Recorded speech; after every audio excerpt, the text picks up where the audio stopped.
Bonjour et bienvenue sur Réenchanter le monde. Compte tenu du succès de notre vidéo sur le sens caché de la symbolique et des traditions de Noël, nous vous emmenons de nouveau à la rencontre d'Audrey Goduchon, spécialiste de la symbolique des mythes et des contes. Aujourd'hui, elle va nous parler du chemin initiatique du héros dans les contes. Barbe Bleue, Le Petit Poucet, Cendrillon, tous ces contes cruels que nous racontons à nos enfants vont tout d'un coup s'éclairer pour nous offrir les clés essentielles de notre propre chemin initiatique.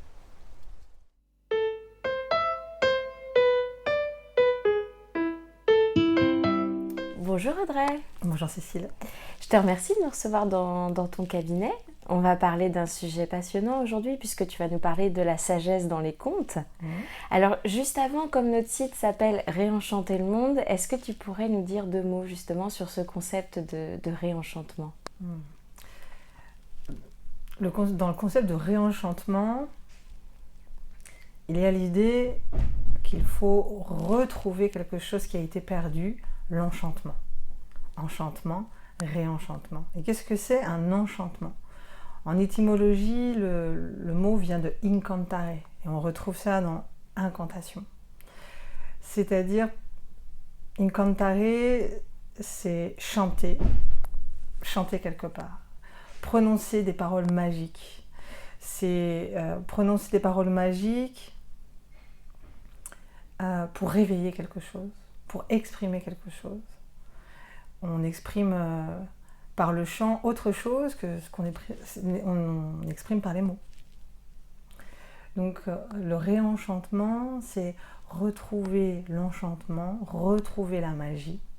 Cette magie qu'on a perdue parfois à cause d'un excès de raison, un excès de pensée, un excès de croire seulement ce qu'on voit concrètement. Alors que dans l'enchantement, on accepte l'improbable et le merveilleux. Et c'est là qu'arrivent les contes merveilleux, puisque les contes sont des histoires merveilleuses qui allument une petite lumière dans les yeux des enfants et des grands.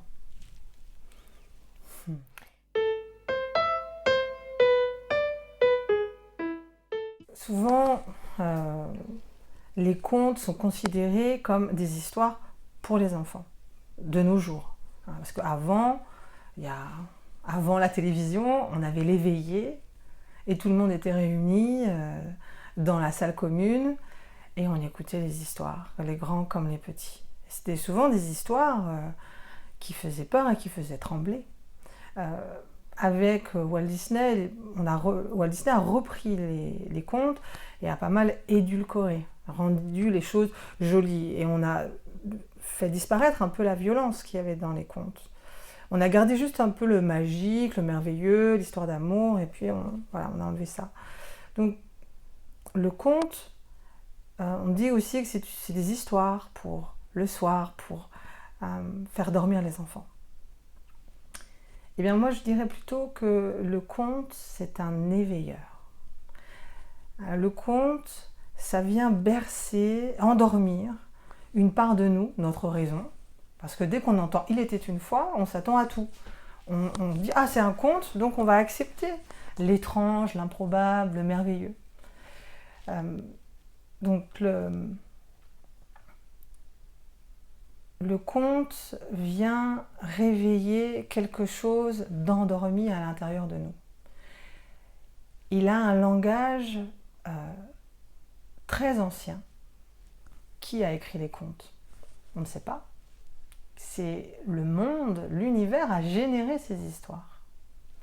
Et elles se transmettent d'époque, de siècle en siècle, jusque maintenant dans les salles de cinéma, on reprend La Belle et la Bête, La Belle au Bois dormant, même maintenant des films pour adultes. C'est encore vivant.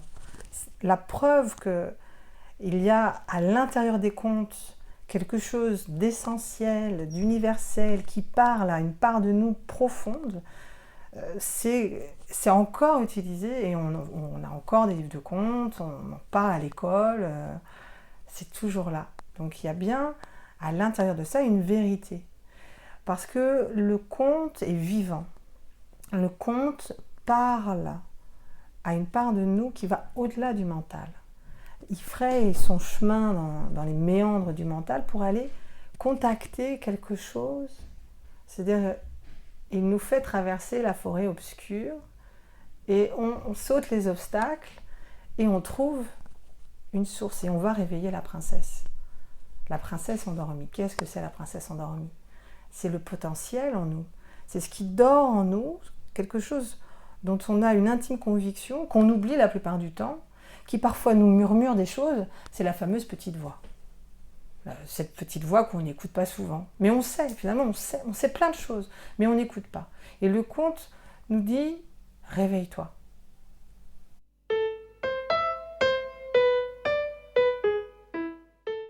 Il est initiatique parce que le conte, dans tous les contes, il y a une structure qui est la structure de l'initiation. Il y a un point de départ, une traversée, une transformation, et puis un retour. Alors, il y a une architecture qui est récurrente dans tous les contes. Alors, elle est à géométrie variable, elle peut commencer un peu mélangée dans tous les sens, elle peut aussi parfois mal se finir, parce qu'il y a des contes qui n'ont pas de fin heureuse, où le héros meurt, mais c'est parce qu'il n'a pas réussi à traverser toutes les épreuves et à gagner et à se rencontrer lui-même.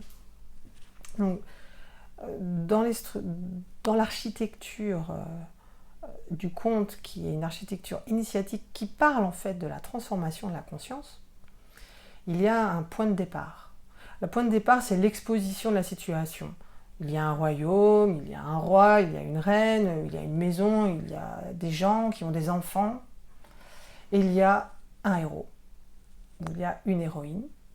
Donc on nous présente le contexte, c'est le milieu connu, et il y a un événement qui vient perturber le milieu connu. Alors l'événement, ça peut être la mort d'un père, la mort d'une mère, ça peut être une famille qui pousse des parents à abandonner leurs enfants, comme avec le Petit Poucet. Regardez Cendrillon, regardez Blanche-Neige.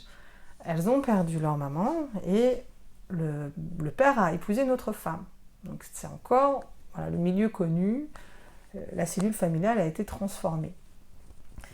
Il y a aussi l'exemple du chat botté, où le père meurt et le dernier né de la famille hérite d'un chat.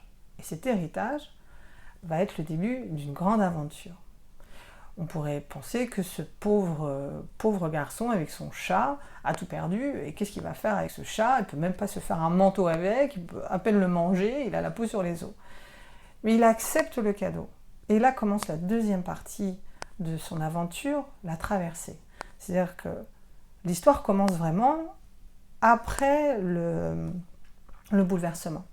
Le héros se retrouve démuni, souvent seul, orphelin, pauvre, dans des situations comme le Petit Poucet, il se retrouve abandonné en pleine forêt avec ses frères, et il y a la menace de l'ogre qui est dans le coin. C'est terrible.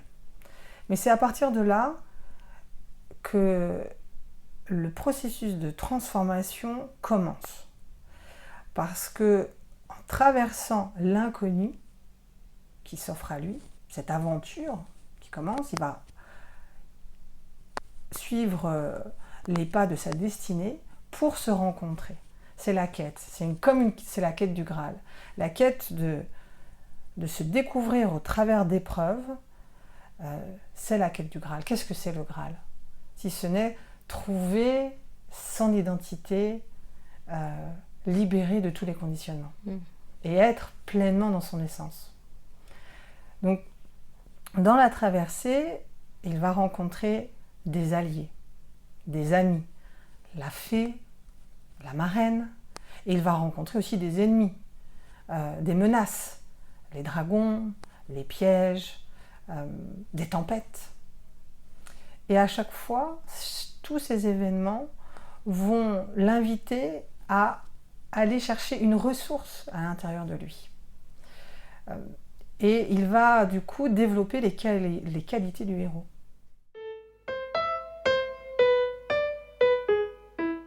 Alors, quelles sont ces qualités justement qu'on retrouve?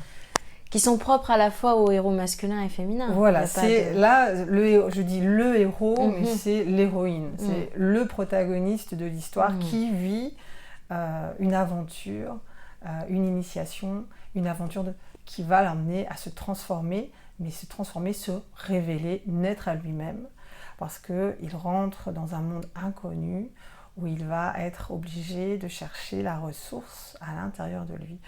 Donc je dirais, l'une des qualités premières du héros, c'est qu'il est courageux.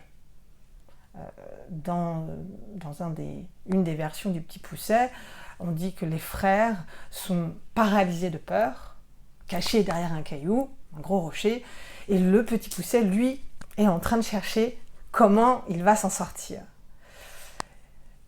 Il a le courage. Et le courage, qu'est-ce que c'est ? C'est la rage du cœur, c'est l'intelligence du cœur, c'est la vaillance, c'est de dire oui, même quand on a peur. C'est de dépasser ses peurs. Donc il y a le courage. Ensuite, il y a une autre qualité, une belle qualité, c'est la confiance et la foi. Quand le jeune garçon reçoit en héritage ce pauvre chat, et que le chat se met à lui parler et lui donner des ordres en lui disant « fais ci, fais ça, mets-toi là, va me chercher un sac, trouve-moi 2 faisans », il ne s'étonne pas que le chat lui parle. Et il accepte les consignes du chat. Donc il est confiant, il a la foi, il ne remet pas en question l'improbable, il accepte. Et il y a aussi une autre qualité, c'est que le héros est serviable. Il va accepter de rendre service. Comme par exemple, alors je vais donner un contre-exemple, dans La Belle et la Bête. Au tout début de l'histoire, souvent on oublie pourquoi la bête est la bête. Bon, c'est un sort qui lui a été jeté par une sorcière. Cette sorcière était une vieille femme qui est venue frapper à la porte du château pour demander le gîte et le couvert, et le prince, dédaigneux et méprisant de la misère, c'est-à-dire qu'il n'est pas dans son cœur, il n'est pas dans l'amour, lui claque la porte au nez. Et il va le payer cher parce qu'elle le transforme pour ce qu'il est présentement vraiment, c'est-à-dire une bête sans cœur. Et seulement l'amour, quelque chose qui va réveiller son cœur qui est enfoui derrière une bestialité, va lui rendre sa véritable identité qui est l'amour et être un beau prince, charmant. Et il y a aussi d'autres contes où on voit que une vieille dit prends ce chemin, va chercher l'orange, ramène-la-moi. Et puis il y a un héros qui suit à la lettre les demandes de la vieille. La vieille, c'est la sagesse. Et puis il y a un autre héros qui veut faire pareil et qui veut la richesse qu'obtient le premier, mais par orgueil va faire tout le contraire et va finir pauvre ou parfois même mort. Voilà. Et y a-t-il une autre qualité ? La vulnérabilité aussi. Ah, oui. La vulnérabilité. Alors ça, c'est une qualité très importante. Qu'est-ce que c'est l'invulnérabilité ? C'est pas être comme Superman bulletproof, pas du tout. C'est que le héros est affranchi du regard des autres. Il est indépendant, indifférent des critiques comme des compliments. Et ça, c'est peut-être ça la vraie invulnérabilité. Pour être soi-même. Pour trouver son Graal, donc. Pour trouver son Graal, et certainement pour vivre son Graal, il s'agit d'être libéré. Il s'agit d'être libéré du regard des autres. C'est souvent ce qui nous emprisonne, le regard des autres. Plaire à tout prix, éviter les critiques, avoir des compliments. Et pour ça, parfois, on prostitue son âme. On n'est pas soi-même parce qu'on essaye d'être dans cette extériorité. Alors que le héros, le Petit Pousset, bon, au début, il n'est pas aimé. Hein. Mais ça n'empêche pas pour lui d'utiliser sa malice, son ingéniosité. Et souvent, d'ailleurs, on le trouvait petit et différent.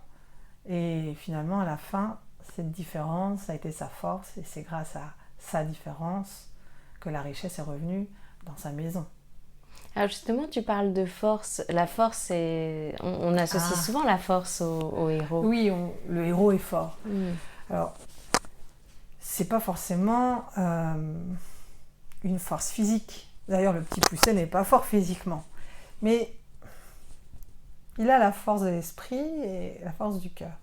Alors, si on s'amuse à décomposer le mot fort, on a le F comme feu, le O comme l'eau, le R comme l'air et le T pour terre.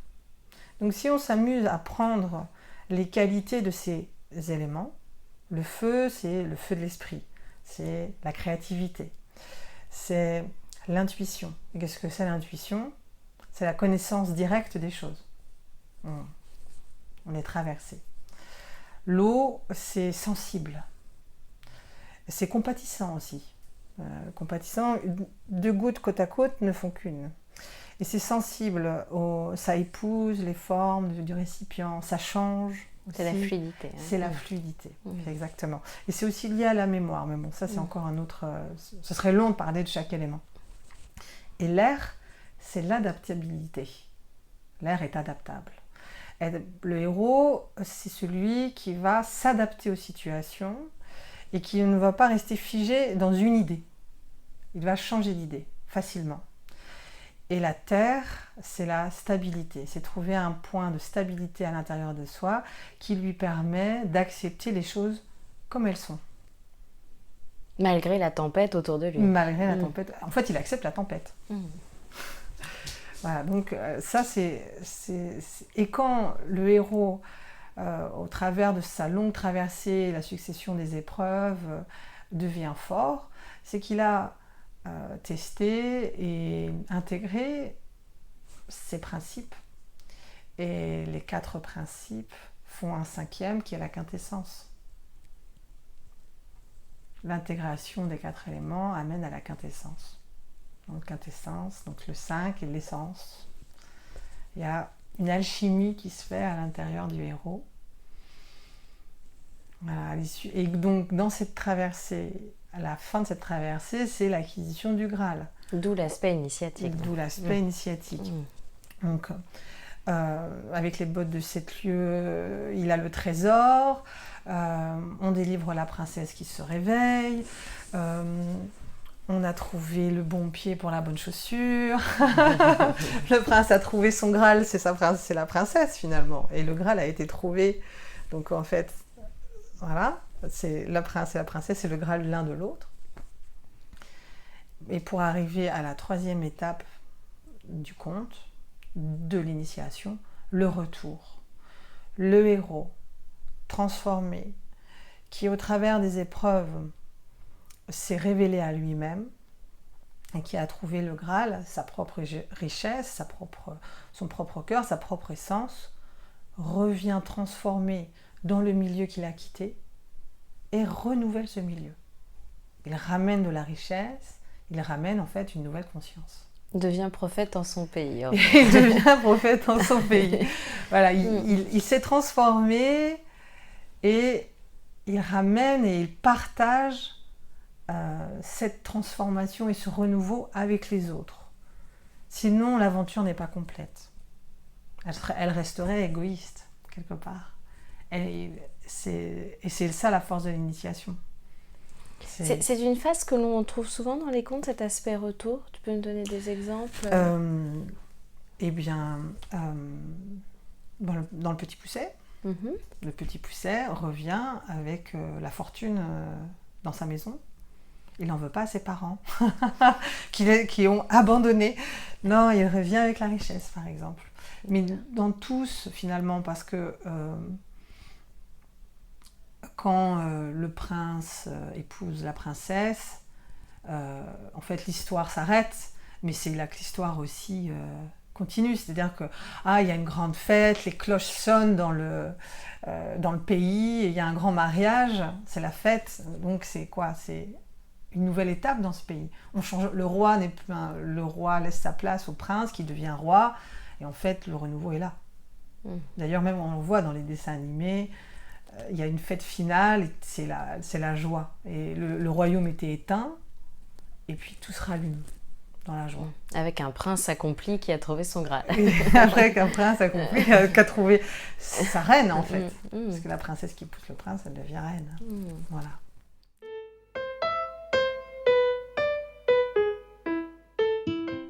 J'ai remarqué qu'en espagnol, le mot prince c'est principe, donc c'est principe. Et dans de nombreuses traditions, le principe c'est l'univers, la globalité, la source, le monde. Donc, pour sortir un peu de ce mythe, ils se marièrent, il y a eu beaucoup d'enfants. D'ailleurs, dans les contes, dans les premières versions écrites, parce que le conte est d'abord oral, et puis au 19e siècle, on en a fait des compilations écrites, les frères Grimm, Andersen et tout ça. Et c'est pas eux qui l'ont inventé, ils ont juste compilé des récits qu'ils ont glanés en voyageant à travers l'Allemagne, par exemple, pour les frères Grimm.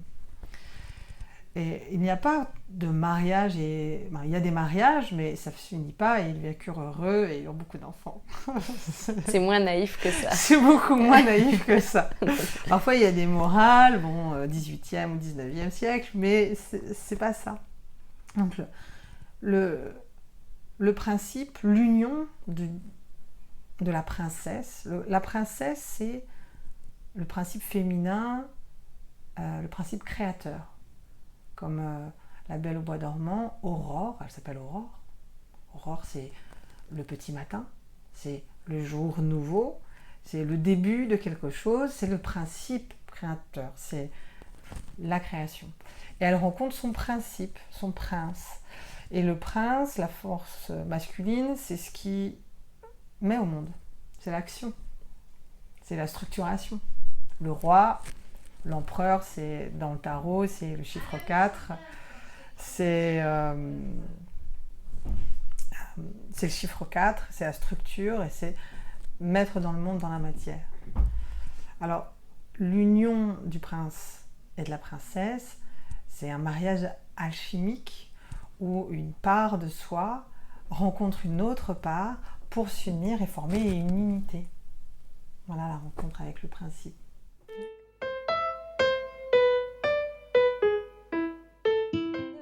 Souvent, ce sont des histoires assez terribles qu'on raconte à nos enfants. On se demande d'ailleurs souvent si on a raison de leur raconter ces terribles histoires à nos enfants. Donc, en quoi le conte peut rendre heureux? En quoi est-ce qu'il peut participer au bonheur? Alors, effectivement, si on regarde froidement les faits, ça peut être terrible. Une famine, des parents qui abandonnent leurs enfants, une fois, ils reviennent, deuxième fois, on va les réabandonner, la troisième fois, c'est la bonne. Ils ne reviennent pas. Allez, on peut avoir un jugement en disant c'est dur, et puis Cendrillon qui est maltraité par les sœurs, mais quelque part, on peut y trouver des échos de ce qu'on peut vivre aussi. Comme les enfants, un enfant, son premier jour d'école. Il quitte son cocon familial où il y a papa, maman, la maison, et on arrive dans une cour d'école avec plein d'enfants, des maîtresses. Est-ce que c'est pas terrifiant de plus avoir son papa et sa maman? D'ailleurs, on voit des enfants qui s'accrochent, qui pleurent, c'est terrible. C'est une séparation, c'est un abandon. Alors, dans les contes, dans ces récits qui peuvent faire peur, ils peuvent faire du bien parce qu'il y a quelque chose de catharsistique dans ces récits. D'ailleurs, les enfants adorent avoir peur. On joue à se faire peur. On a peur du monstre, on a peur du fantôme. Mais en même temps, le lendemain soir, on redemande la même histoire qui fait peur. Parce que on traverse la peur en toute sécurité. On l'apprivoise. On l'apprivoise. Et le conte donne des conseils, des messages. Il enseigne. Il dit « Sois courageux, continue à avancer dans la forêt. En faisant ça, tu vas t'en sortir. » Il invite à la ruse. Le petit pousset, donc le petit pousset, c'est celui qui est grand comme un pouce. Eh bien, c'est lui qui sauve tous ses frères. C'est celui qui est un peu mis de côté, qui est le plus petit, qui a la plus grande ressource et qui va finir par amener la richesse dans sa famille et sauver la vie de tout le monde. Donc, c'est aussi un message pour un enfant qui dit « Tu es petit, mais tu es grand à l'intérieur. » Et un autre message dans les contes, c'est de croire à l'improbable. La vie, c'est que de l'improbable. Si peut-être il y a 10 ans, jamais tu aurais imaginé faire des vidéos. C'est sûr. Jamais. Et c'est improbable. Et souvent, on ne croit pas à cet improbable. On ne croit pas que tout est possible. Et dans le conte, tout est possible.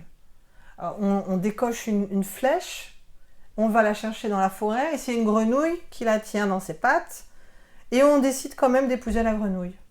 Et puis c'était une très bonne idée, parce que cette grenouille, c'est une princesse. Une princesse cachée. Mais on a cru, on a fait un acte de foi. On a choisi l'improbable qui venait, on a suivi l'improbable, et ça nous a amenés là où on n'imaginait pas. Donc ça, on peut trouver du bonheur à l'intérieur. Et il y avait aussi un autre aspect.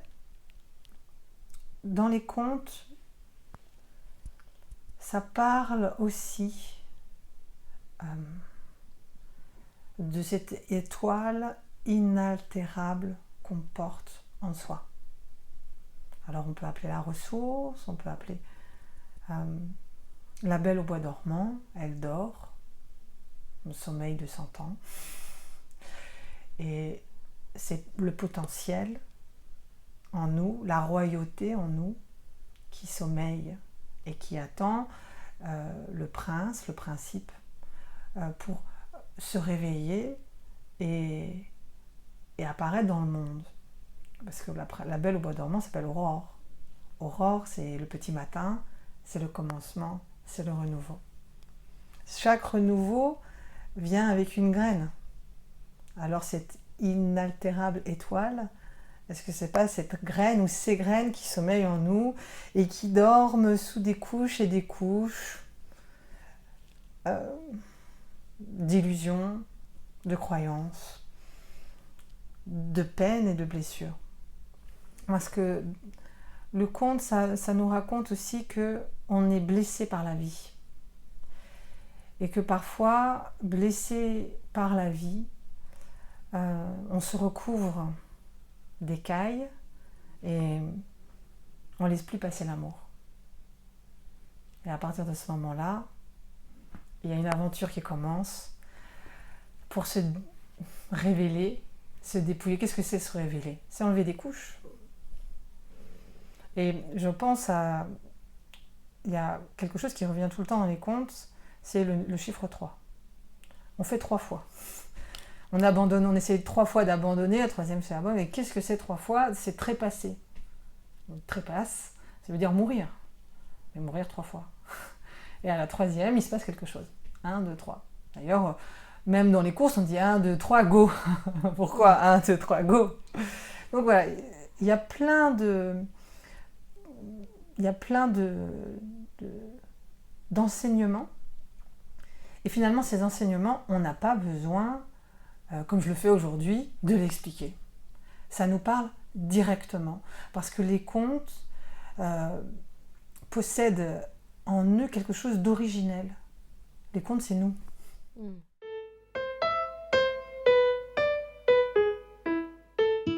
Ce sont des histoires que personne n'a écrites.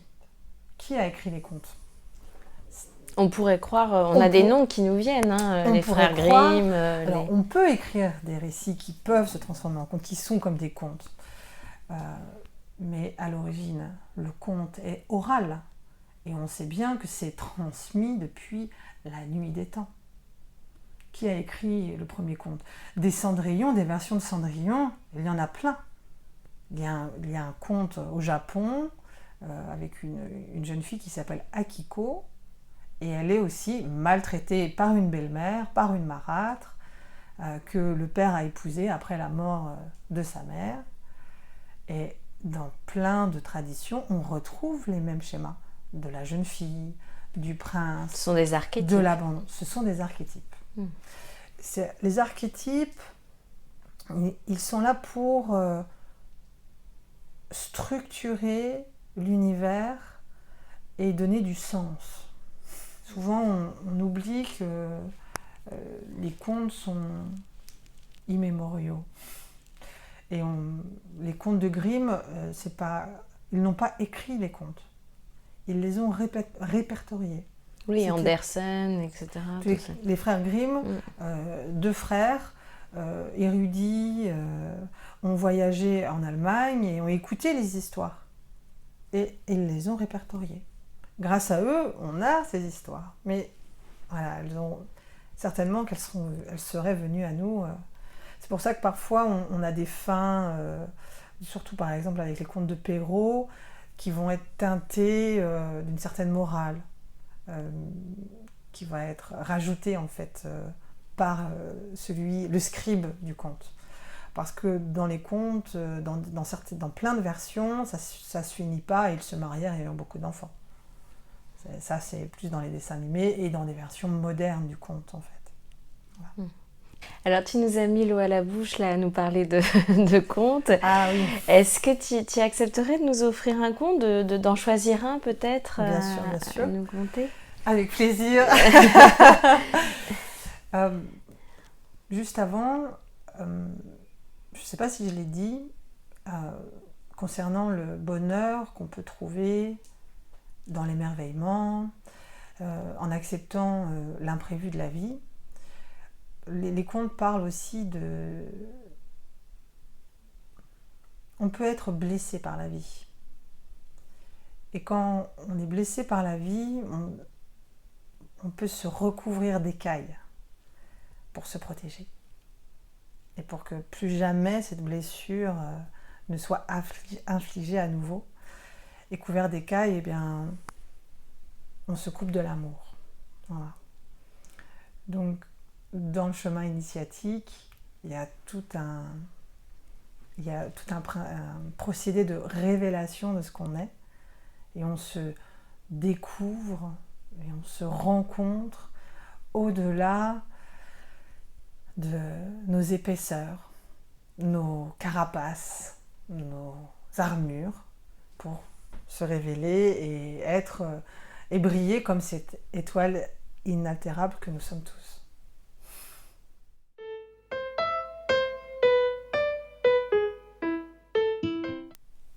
Souvent, une bonne histoire commence par « il était une fois ». Donc, il était une fois. Une fois, un pas suffit pour commencer une aventure. Donc, il était une fois dans un petit royaume. Un roi et une reine. Jusque-là, tout va bien. Si c'était sans une série d'infortunes et de coups du sort qui menèrent le roi et la reine à offrir en mariage leur fille chérie, la princesse, à un terrible dragon.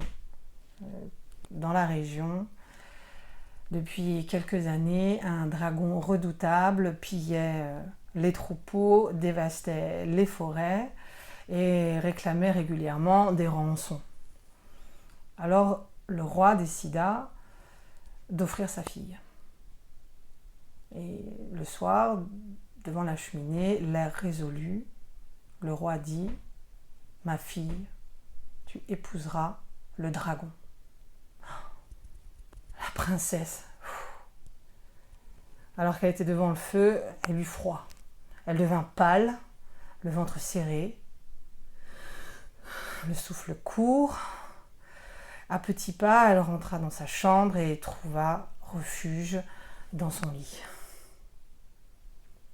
Elle imaginait déjà le pire.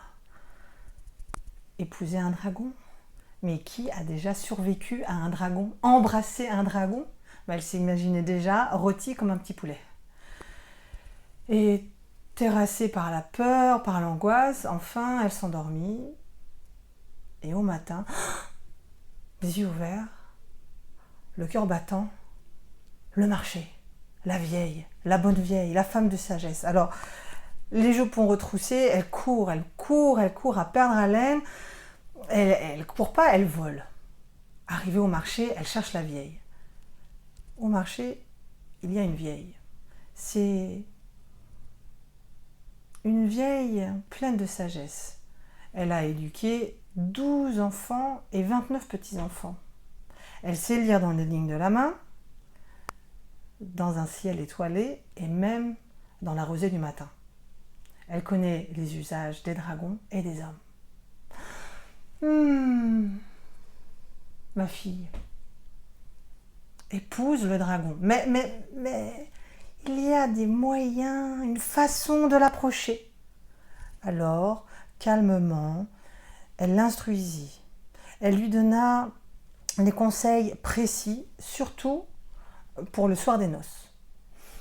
Ma fille, choisis 10 robes, 10 magnifiques robes, et porte-les les unes par-dessus les autres.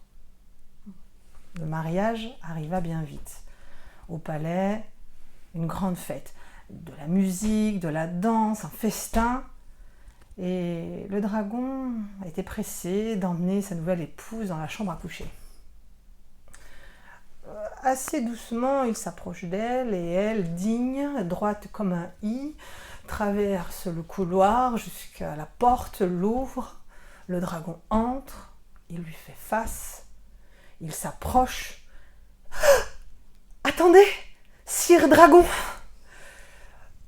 je dois d'abord enlever toutes mes parures avant de pouvoir vous offrir mon cœur.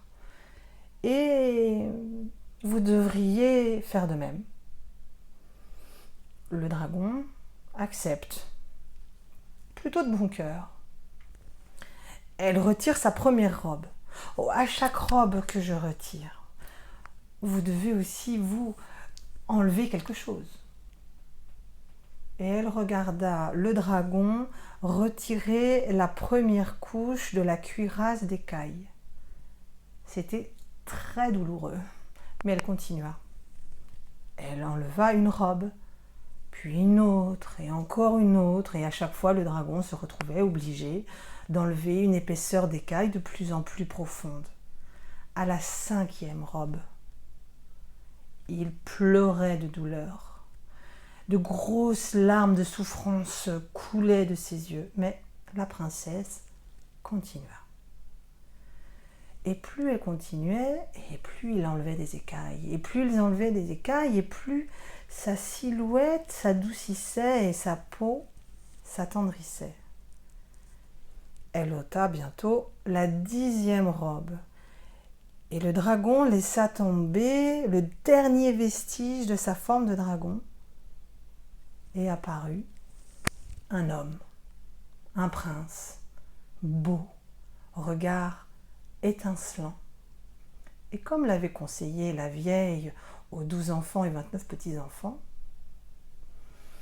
ils s'abandonnèrent l'un à l'autre, et dans le secret de la chambre nuptiale, les cœurs et les corps s'unirent.